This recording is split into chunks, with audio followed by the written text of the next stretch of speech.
મારો 18 વર્ષનો ભાઈ મારા રૂમમાં સૂવા લાગ્યો ત્યારથી મારા શરીરમાં બદલાવ આવવા લાગ્યો। તેથી મારા ભાઈએ મને હોસ્પિટલમાં જવા ન દીધી। પછી એક રાત હું સૂવાનો ઢોંગ કરવા લાગી ત્યારે મધ્યરાત્રે મને મારા શરીર પર કંઈક અલગ લાગ્યું। મને થયું કોઈક મારી સાથે અડફલા કરે છે। પછી જેવો તે માણસનો હાથ મારા પર આવ્યો ત્યારે મેં લાઇટ ઓન કરી। ત્યારે મારો 18 વર્ષનો ભાઈ હતો। તે મારા લગ્ન પહેલા મને પતિનો અનુભવ આપી રહ્યો હતો। મારું નામ પ્રીતિ છે અને હું 21 વર્ષની છું। મારી માતા જ્યારે હું 6 વર્ષની હતી ત્યારે મારી માતાનું નિધન થયું હતું। ત્યારથી મારા પિતાએ મારી પરવરિશ કરી। છેલ્લા 7 દિવસથી પપ્પા તેમની ઓફિસના કામને કારણે શહેરની બહાર ગયા હતા। આજે પિતા 7 દિવસ પછી ઘરે પાછા ફર્યા પણ પપ્પા આજે એકલા ઘરે આવ્યા ન હતા। તે બીજી સ્ત્રી સાથે લગ્ન કરી અને તેની સાથે ઘરે આવ્યા હતા પરંતુ આજે તે સ્ત્રી અને પિતાનો અવતાર અલગ હતો। બંનેની ગળામાં હાર હતો। એ દરવાજાથી જ ઘરની નોકરાણી માલતીને અવાજ આપ્યો। તેને પૂજાની પ્લેટ સાથે દરવાજા પર બોલાવવામાં આવી। માલતીએ પિતા અને તે સ્ત્રીની આરતી કરી। જ્યારે તે બંને ઘરે આવ્યા ત્યારે પપ્પાએ કહ્યું, પ્રિયા, આ તારી માતા સૌમ્યા છે। અમે બંને લગ્ન કર્યા છે। પપ્પાએ લગ્ન કર્યા હતા। મને આમાં કોઈ સમસ્યા ન હતી કારણ કે આજ સુધી પપ્પાએ પોતાના વિશે ક્યારેય વિચાર્યું ન હતું। તે હજી એટલા વૃદ્ધ પણ ન હતા। તે હજી 40 વર્ષના હતા। ત્યારે હું તેમને કહેતી કે પિતાજી, તમારે બીજા લગ્ન કરવા જોઈએ। પિતાને આ સ્ત્રી ખૂબ પ્રિય હતી પણ તેણે મને કહ્યું નહીં। પણ હું ખૂબ જ ખુશ હતી અને પપ્પાની બીજી પત્ની સૌમ્ય હવે મારી માં બની ગઈ હતી। પપ્પા અને મારી નવી માતાના ઘરે આવ્યા પછી એક છોકરો તેના હાથમાં 2 બેગ લઈને ઘરે આવ્યો। મેં તે છોકરાને પહેલા ક્યારેય જોયો ન હતો। મેં તેને પૂછ્યું કે તે કોણ છે। પછી પપ્પાએ તે છોકરાને બદલે મને જવાબ આપ્યો। તેમણે કહ્યું કે આ તમારો નાનો ભાઈ છે અને તેનું નામ રોહન છે। આ સૌમ્યાના પ્રથમ લગ્નનો પુત્ર છે। એટલે કે હવે મારી નવી માતા સાથે રોહન પર અમારા ઘરે રહેશે। તેથી હું પિતાજીને બોલી, પિતાજી, તે મારો નાનો ભાઈ છે કે મોટો? તે જોઈને મને નાનો તો લાગતો નથી। પપ્પાએ કહ્યું કે રોહન હજી 18 વર્ષનો છે અને તમે 21 વર્ષના છો, તો તે તમારો નાનો ભાઈ જ થયો ને। મેં તેને મારા નાના ભાઈ તરીકે પણ સ્વીકાર્યો।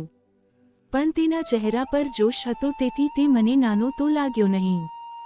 રોહન ખૂબ શાંત દેખાતો હતો। મને લાગ્યું કે તે 18 વર્ષનો છોકરો છે, પરંતુ મને ખબર નહોતી કે તે ખૂબ જ ઝડપી હશે। પછી રોહને મારી સાથે બહુ વાત કરી નહીં। પપ્પાએ મને તેની સાથે પરિચય કરાવ્યો હતો। પછી તે મને જોઈને હસતો હતો। અમારા ઘરમાં માત્ર 2 રૂમ હતા અને એક રૂમ મારો હતો અને એક પિતાનો હતો। મારી નવીમાં પપ્પા સાથે તેના પોતાના રૂમમાં રહે છે તો પપ્પાએ મને રોહનને મારા રૂમમાં રાખવાનું કહ્યું। મને તેને મારા રૂમમાં રાખવામાં કોઈ વાંધો ન હતો પણ તે મને શર્મિંદા કરી રહ્યો હતો તેથી તે તેની માતાના રૂમમાં રહેતો હતો।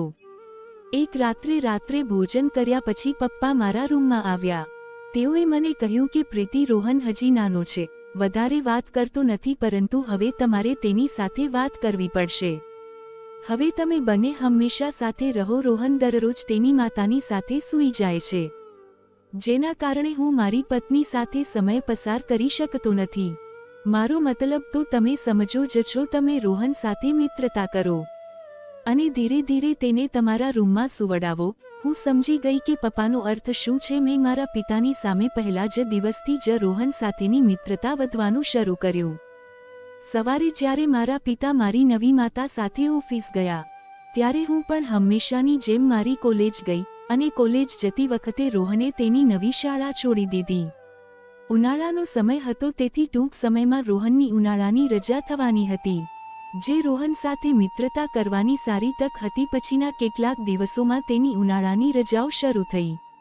મેં પણ તેની સાથે વાત કરવા ઘરે રહેવાનું શરૂ કર્યું।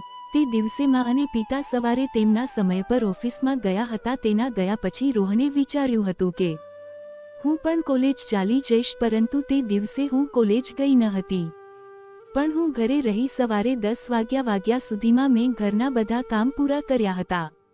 રોહન પપ્પાના રૂમમાં અભ્યાસ કરતો હતો। હું તેની સાથે વાત કરવા મારા માતા પિતાના રૂમમાં ગઈ। મને જોઈને રોહને માત્ર એક સુંદર સ્મિત આપ્યું। હું તેની પાસે ગઈ અને તેના હાથમાંથી પુસ્તક લીધું। હજી રોહન કંઈ પણ બોલી રહ્યો ન હતો। મેં કહ્યું, રોહન, હું ક્યારથી આ રૂમમાં આવી છું જો હું તમારી સાથે મસ્તી ન કરું તો તમે મારી સાથે વાત કરવા માટે પણ તૈયાર નથી. મને લાગે છે કે તમે મને તમારી મોટી બહેન માનશો નહીં. તેને ફક્ત નામાં માથું હલાવ્યું. મેં તેની સાથે ફરીથી વાત કરવાનું શરૂ કર્યું. મેં તેને કહ્યું કે ઉનાળાની રજાઓ ભણવા માટે નહીં પણ મસ્તી કરવા માટે હોય છે. ચાલો બેસીને મૂવી જોઈએ. તે સમયે રોહને મને કહ્યું, હું હજી સુધી મૂવી જોવા માટે યુવાન થયો નથી. રોહનની વાત સાંભળ્યા પછી મેં તેને કહ્યું, ઓહો વાત છોટું, તમે બોલો પણ છો. મારું આટલું કહેતા રોહન મારી વાત પર હસવા લાગ્યો. પછી મેં તેનો હાથ પકડ્યો અને તેને પકડ્યા પછી હોલમાં ટીવી પાસે લઈ આવી અને કાર્ટૂન જોવાનું શરૂ કર્યું. હું તેની સાથે નાની નાની વાત કરતી હતી. હવે તેણે પણ મારા શબ્દોનો જવાબ આપવાનું શરૂ કર્યું. ધીરે ધીરે તે મારી સાથે ભળી રહ્યો હતો. હવે જ્યારે પણ મારા માતા પિતા દિવસ દરમિયાન ઘરે ન હોય ત્યારે હું તેની સાથે રહેવા લાગી. બહારના છોકરાઓ સાથે કેટલીક વખત તે ફૂટબોલ રમતો અને કેટલીક વખત હું તેને કેરમ શીખડાવતી.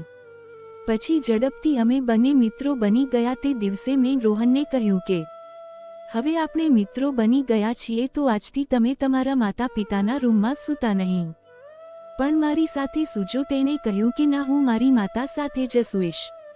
હું ઈચ્છતી હતી કે છોટું માતા પિતાના રૂમની બહાર જાય, જેથી તેમની વચ્ચેનું અંતર સમાપ્ત થઈ જશે. પછી મેં છોટુને કહ્યું કે તમે તમારા માતા પિતા વિશે ચિંતા ન કરો, હું પણ મારા રૂમમાં એકલતા અનુભવું છું. હવે જો તમે મિત્ર તરીકે મારા રૂમમાં આવો છો તો હું તમારી સાથે મારો રૂમ શેર કરી શકું છું. આ માટે તમારે માતા પિતા સાથે વાત કરવાની જરૂર નથી, કારણ કે પિતા પણ ઈચ્છે છે કે તમે મારા રૂમમાં સૂવો. બીજા દિવસે રાત્રે ભોજન ખાધા પછી રોહન મારા રૂમમાં આવ્યો. પછીમાં પણ મારા રૂમમાં આવી માએ છોટુને કહ્યું, સૂવાનો સમય થઈ ગયો છે, તો તમે અત્યારે પ્રીતિના રૂમમાં શું કરી રહ્યા છો?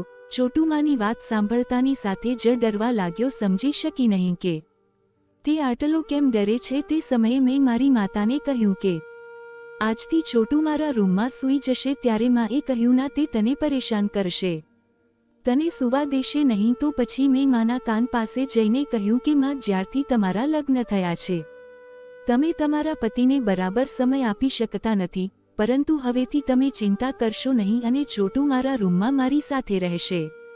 તે તેને રૂમમાં લઈ જવા માટે દબાણ કરી રહી હતી. માને પપ્પા સાથે થોડો સમય પસાર કરવાની તક મળી રહી હતી, પરંતુ માં આ ઈચ્છતી ન હતી. તેથી તેને છોટુને તેના રૂમમાં લેવાનું શરૂ કર્યું.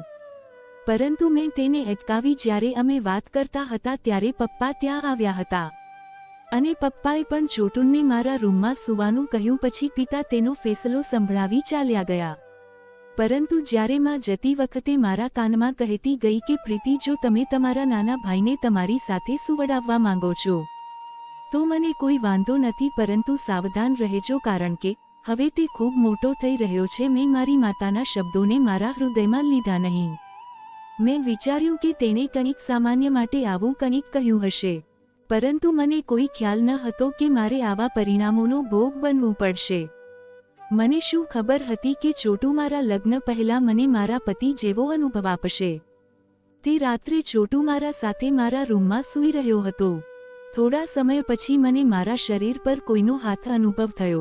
હું ગહેરી ઊંઘમાં સૂઈ રહી હતી, પરંતુ મને લાગ્યું કે મારા શરીર પર કોઈનો હાથ છે. મેં મારી આંખો ખોલી અને જોયું તો છોટુએ તેનો હાથ મારા શરીરથી હટાવ્યો હતો, પરંતુ થોડા સમય પછી તેને ફરીથી તેનો હાથ મારા શરીર પર મૂક્યો. મને લાગ્યું કે તેને તેની માતાના શરીર પર હાથ મૂકીને સૂવાની ટેવ હશે. તેમ છતાં તે મારી સામે મારો નાનો ભાઈ હતો. નાના ભાઈ તરીકે મેં તેનો હાથ હટાવ્યો નહીં પણ. અને જ્યારે બીજા દિવસે હું અચાનક રાત્રે 2 વાગ્યે જાગી ગઈ ત્યારે હું મારી બાજુમાં છોટુને જોઈ શકી નહીં. પછી મેં રસોડું અને બાથરૂમ જોયું, ત્યાં પણ કોઈ ન હતું. પછી હું મા અને પિતાના રૂમ તરફ આગળ વધી તો મને છોટુ માતા પિતાના રૂમમાં તાકાજાકી કરતો જોવા મળ્યો. તો હું વિચારવા આવી ગઈ કે તે આટલી રાત્રે તેના માતા પિતાના રૂમમાં શું જોઈ રહ્યો છે. જ્યારે હું રૂમની નજીક ગઈ ત્યારે મને જોઈને આશ્ચર્ય થયું, કારણ કે તે સમયે મા અને પિતાનો રૂમનો દરવાજો થોડો ખુલ્લો હતો. પછી મેં તેનો હાથ ખેંચ્યો અને તેને રૂમમાંથી દૂર ધકેલી દીધો. મેં તેને કહ્યું, તું પાગલ થઈ ગયો છે છોટુ, તે તમારા માતા પિતા છે. અને આ સમયે તમે તમારા માતા પિતાના રૂમમાં આવી વસ્તુઓ જોવો તે સારું નથી. મને સાંભળીને છોટું માથું નમાવી અને મારા રૂમમાં ગયું. તે પછી હું પણ મારા રૂમમાં ગઈ. જ્યારે હું રૂમમાં પ્રવેશી ત્યારે મેં જોયું કે છોટું પલંગની બાજુમાં બેઠો હતો. તેનો ચહેરો હજી ઉદાસ હતો. હું તેની પાસે ગઈ અને બેઠી. મેં મારો હાથ તેરા હાથ પર મૂક્યો. પછી મારા હાથ પર આંસુ પડી ગયા. પછી જ્યારે મેં છોટું તરફ જોયું ત્યારે મેં તેરી આંખોમાં આંસુ જોયા. મેં કહ્યું, શું થયું કે તમે રડવાનું શરૂ કર્યું? તેણે કહ્યું, બહેન, હું મારી માતાને ખૂબ જ યાદ કરું છું. હું મારી માતા વિના સૂતો નથી, તેથી થોડું રડવું આવી ગયું. પછી મેં છોટુને ગળે લગાડી લીધો. હું તેની લાગણીઓને સમજી શકતી હતી, પરંતુ માતા પિતાને પણ એકબીજા સાથે સમય પસાર કરવાની જરૂર હતી. જો છોટું તેમની વચ્ચે આવશે તો તે એકબીજાને સમય આપી શકશે નહીં. હું આખા ઘરમાં ખૂબ હોશિયાર હતી. છોટું હજી વધુ નાનો હતો, પણ હવે હું તે પરિસ્થિતિની સંભાળ લઈ રહી હતી. હું માતાના રૂમમાં છોટુને મોકલી રહી ન હતી, પણ હવે હું છોટુને એક બાની જેમ સંભાળી રહી હતી. તેથી મેં તેની માતાની જેમ ગળે લગાવી લીધો. પરંતુ ધીરે ધીરે છોટુનો પગ મારા પર લપસી ગયો. હું બહેન તરીકે નજીક આવી રહી હતી, પરંતુ હું તેના સ્પર્શ દ્વારા તેની લાગણીઓને અલગ રીતે અનુભવી શકતી હતી. પછી છોટુએ અચાનક મારી પીઠ પર હાથ ફેરવવાનું શરૂ કર્યું. પછી મેં તરત જ તેને મારાથી દૂર ધકેલી દીધો. મેં તેને સૂવાનું કહ્યું. પલંગ પર સૂતા પછી થોડો સમય પછી ફરીથી તે મારી પાસે આવ્યો અને તેને તેનો હાથ તારા શરીર પર મૂક્યો. તે આ સમયે ઊંઘમાં હતો. તે ઊંઘમાં બડબડાટ કરતો હતો. તે કહેતો હતો કે માં, વિલંબ ન કરો. મને લાગ્યું કે તે તેની માતાને આજે પણ મિસ કરે છે. તેથી આજે પણ મેં તેના હાથને મારા શરીરમાંથી દૂર કર્યો નહીં અને સૂઈ ગઈ. તે પછીના દિવસે માતા પિતા ઓફિસ ચાલ્યા ગયા હતા. છોટું નાસ્તો કર્યા પછી હંમેશાની જેમ હોલમાં બેઠો હતો. પછી અચાનક મારા રૂમનો દરવાજો ખુલ્યો અને છોટું મારી સામે ઊભો હતો. પછી તેણે મારી તરફ જોયું. હું તેરી આંખોમાં જોઈ શકી નહીં. તેણે મને આવી સ્થિતિમાં જોઈ. એકવાર તેને નીચે પણ જોયું અને જોતો રહ્યો. હું પાછળની તરફ વળી અને છોટુને બહાર જવાનું કહ્યું, પરંતુ છોટું રૂમમાંથી બહાર જવા તૈયાર ન હતો. તે સમયે મેં ગુસ્સે થઈને છોટુને ફરીથી રૂમમાંથી બહાર નીકળવાનું કહ્યું. પછી છોટું બહાર ગયો. જલ્દી મારા હાથમાં જે ડ્રેસ આવી તે મેં પહેરી લીધો. પછી હું બહાર આવી અને મેં છોટુને કહ્યું, તું મારા રૂમમાં કેમ આવ્યો?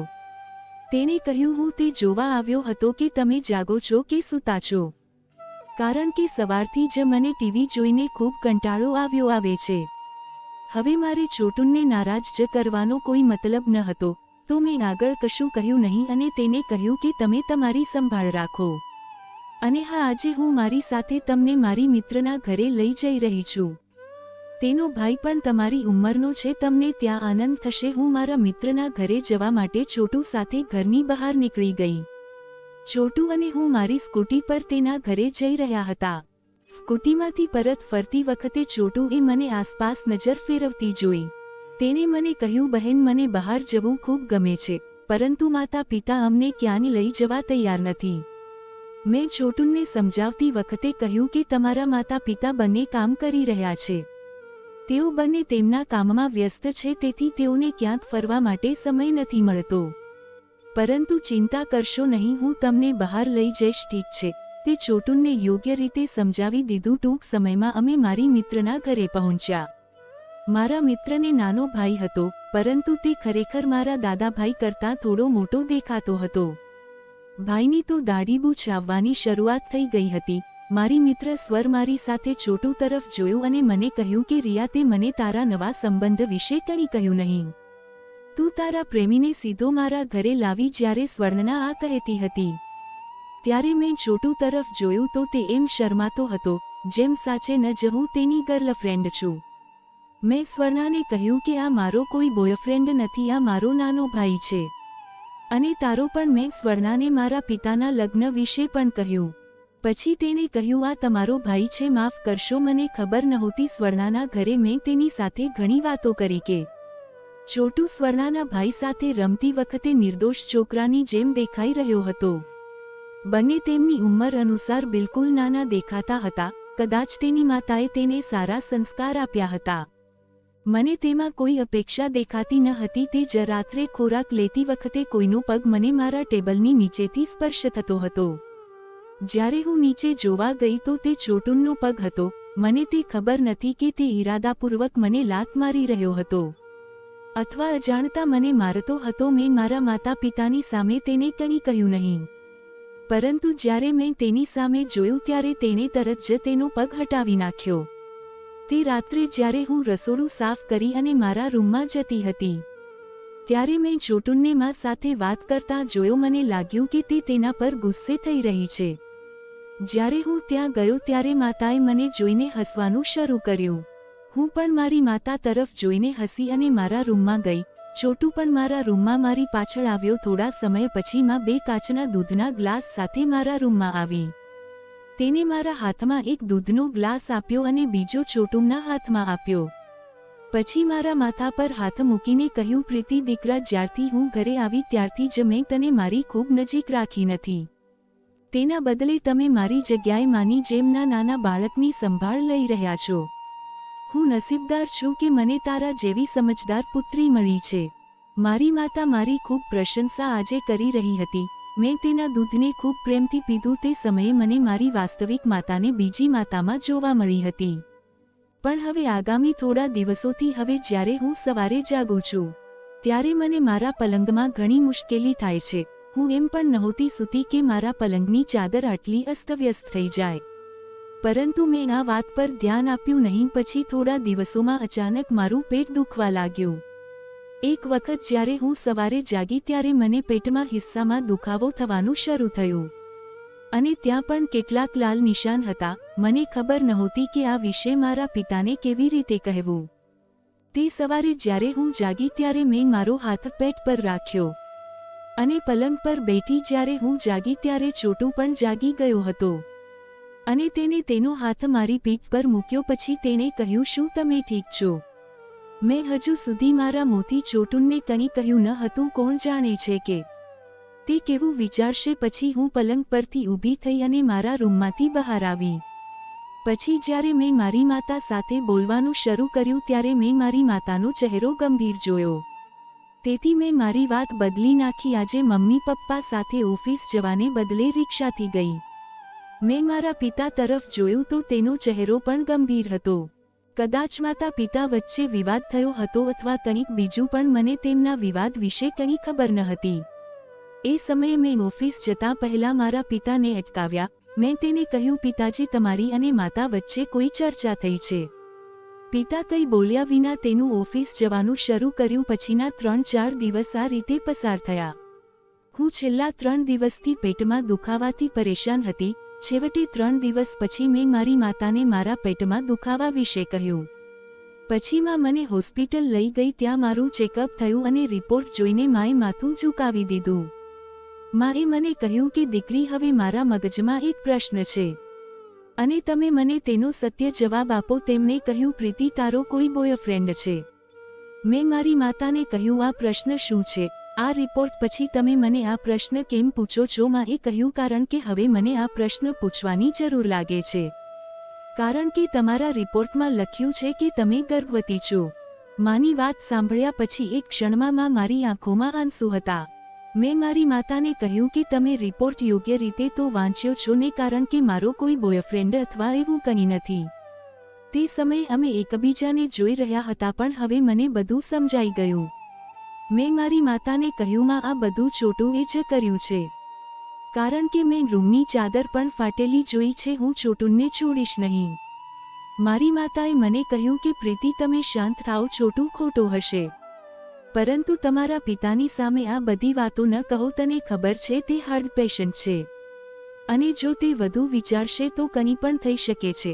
પછી માએ કહ્યું, હું છોટુને અમારા ઘરથી વહેલી તકે લઈ જઈશ, પણ તમારે આ બધી વાતો તમારા પિતાને ન કહેવી જોઈએ. હું તને આ બાળકથી પણ છુટકારો મેળવી આપીશ. પછી માએ મને બધું ખૂબ સારી રીતે સમજાવ્યું. પછી મેં મારી માતાને ગળે લગાવી અને અમે ઘરે જવાનું શરૂ કર્યું. રોજ રાતની જેમ આજે પણ મેં છોટુને મારા રૂમમાં સૂવા દીધું. થોડા સમય પછી મને સમજાયું કે કોઈનો હાથ મારી કમર પર છે. પછી જ્યારે મેં જોયું તો છોટુ પકડીને સૂતો હતો. મેં ચીસ પાડી અને તેને રૂમમાંથી કાઢી મૂક્યો. પપ્પા મારા અવાજથી જાગી ગયા અને મારા રૂમમાં આવ્યા. હું ગુસ્સાથી બહુ કહી દેત, પણ મારા માતાએ દરેક વાતની સંભાળ લીધી. માએ કહ્યું, ઘણો સમય થયો છે, છોટુ તેની બહેનના રૂમમાં સૂઈ રહ્યો છે. હવે તે થોડા દિવસો માટે તેની માતા સાથે સૂવા માંગે છે. પછી માએ કહ્યું, કંઈ વાંધો નહીં, હવે છોટુ થોડા દિવસો માટે મારા રૂમમાં સૂઈ જશે. માતાએ છોટુનો હાથ પકડ્યો અને તેને તેની સાથે તેના રૂમમાં લઈ ગઈ. તે રાત્રે હું સૂઈ શકી નહીં, પરંતુ થોડા સમય માટે મને ઊંઘ આવી અને ઊંઘમાં મારો હાથ કોઈના પગ સાથે સ્પર્શ થયો અને મારી ઊંઘ ઉડી ગઈ, કારણ કે મારી બાજુમાં એક છોકરો હતો. ત્યારથી તે મારા માથા પર હાથ ફેરવી રહ્યો હતો. હું આનાથી ખૂબ ડરી ગઈ હતી, તેથી મેં મોટેથી બૂમ પાડવાનું શરૂ કર્યું. મારો અવાજ સાંભળીને પપ્પા મારા રૂમમાં આવ્યા. હું મારા રૂમમાં તે છોકરા તરફ જોતી હતી.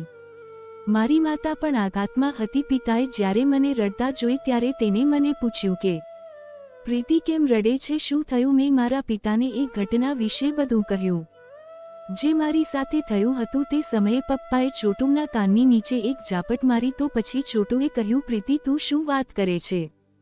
તે સાચું છે કે હું તને પ્રેમ કરું છું, પણ હું તારી સાથે આવું કાર્ય નહીં કરું. કોણે તને કહ્યું કે તું ગર્ભવતી છો? તે સમયે મેં માતાને કહ્યું, માં, તમે મારો રિપોર્ટ તમારી પાસે રાખ્યો છે, તે લાવો. તો પછી માએ કહ્યું, કેવો રિપોર્ટ? પછી માએ મારા પિતાને કહ્યું કે હવે તમારી પુત્રી મારા દીકરા પર કોઈ અર્થ વિના આરોપ લગાવી રહી છે.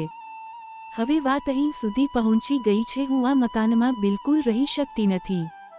તમારે મારા પુત્રનો પણ ખર્ચો ચૂકવવો પડશે. પણ માં આવી ભાષામાં પપ્પા સાથે કેમ વાત કરી રહી હતી?